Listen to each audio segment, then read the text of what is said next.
August 16వ తేదీ వరలక్ష్మీ వ్రతం జరుపుకోనున్నారు. అయితే గర్భిణీ స్త్రీలు ఈ వ్రతం ఆచరించుకోవచ్చా? ఎన్ని నెలల్లోపు గర్భిణీలు ఈ వ్రతం చేసుకోవచ్చు? ఎలా ఆచరించుకోవాలి అనే విషయాల గురించి తెలుసుకుందాం. కొత్తగా పెళ్లైన దంపతులు సౌభాగ్యంగా ఉండాలని, భర్తతో అన్యోన్యంగా కలహాలు లేని కాపురం చేసుకోవాలని కోరుకుంటూ వరలక్ష్మీ వ్రతం చేసుకుంటారు. శ్రావణ మాసంలో వచ్చే ప్రతిరోజు ప్రత్యేకమైన రోజు. వరలక్ష్మి అమ్మవారిని పూజించడం వల్ల సంపద, సౌభాగ్యం, అష్టైశ్వర్యాలు కలుగుతాయని నమ్ముతారు. ఈ వ్రతం సందడి అన్ని ఇళ్లలోనూ కనిపిస్తుంది. ప్రతి ఇల్లు దేవాలయాన్ని తలపిస్తుంది. కొత్తగా పెళ్లైన జంటతో తప్పనిసరిగా ఈ పూజ చేయిస్తారు. కానీ గర్భవతి అయితే మాత్రం పూజ చేసుకోకూడదని అంటారు. గర్భం ధరించిన స్త్రీలు వరలక్ష్మీ వ్రతం, పూజలు చేసుకోకూడదా అనే సందేహం చాలా మందికి ఉంటుంది.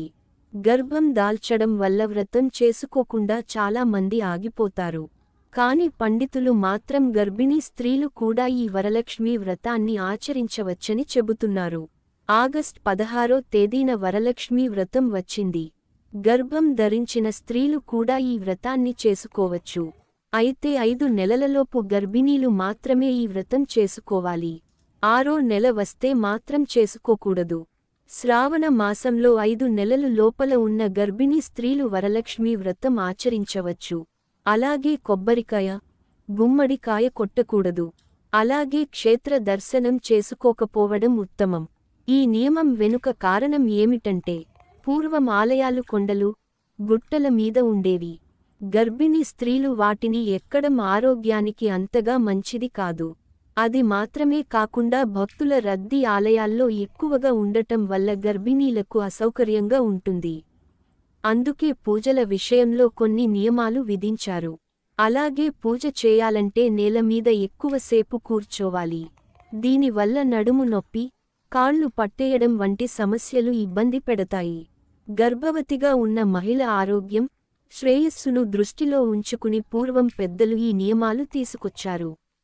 పూజ చేయకపోయినప్పటికీ వరలక్ష్మీ వ్రతాన్ని చూడటం, కథ వినడం వంటివి చేసుకోవచ్చు. తేలికపాటి పూజలు చేసుకోవచ్చు. శారీరక శ్రమతో ఉండేవి చేయకపోవడం ఉత్తమం. పుణ్యక్షేత్రాలు దర్శించుకోవడం కూడా చేయకూడదు. ఇది శారీరకంగా అలసటను ఇస్తుంది. అందుకే దైవనామ స్మరణ చేసుకుంటూ ధ్యానం చేయడం మంచిది. ఇలా చేయడం వల్ల మనసు ప్రశాంతత ఉంటుంది. తాంబూలంలో ఏమేమి ఇవ్వాలి? ఈ మధ్య కాలంలో ఎక్కువగా రిటర్న్ గిఫ్ట్ ట్రెండ్ నడుస్తోంది. ఇంట్లో ఏదైనా పూజ, ఫంక్షన్ అంటే చాలు అభిరుచికి తగినట్టుగా ప్రత్యేకంగా రిటర్న్ గిఫ్ట్లు తయారు చేసి ఇస్తున్నారు. అయితే వరలక్ష్మీ వ్రతం చేసుకునే వాళ్లు అటువంటి పోకడలకు పోవద్దని పండితులు సూచిస్తున్నారు.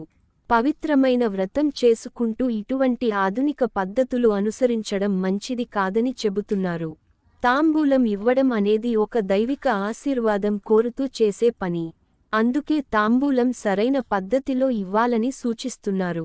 తాంబూలంలో 2 ఆకులు, 2 వక్కలు, 2 పండ్లు, కవల పండ్లు పెట్టకూడదు. ఒక జాకెట్ ముక్క, 1 రూపాయి కాయిన్, పసుపు, కుంకుమ ఇవ్వడం మంచిది. అంతేకాని రిటర్న్ గిఫ్ట్ ఇవ్వడం సంప్రదాయం కాదు. స్త్రీలు తమ భర్త సౌభాగ్యం కోసం చేసుకునే వ్రతం వరలక్ష్మీ వ్రతం. అటువంటి పవిత్రమైన వ్రతం సంప్రదాయబద్ధంగా చేసుకుంటే అమ్మవారి ఆశీస్సులు పుష్కలంగా లభిస్తాయి.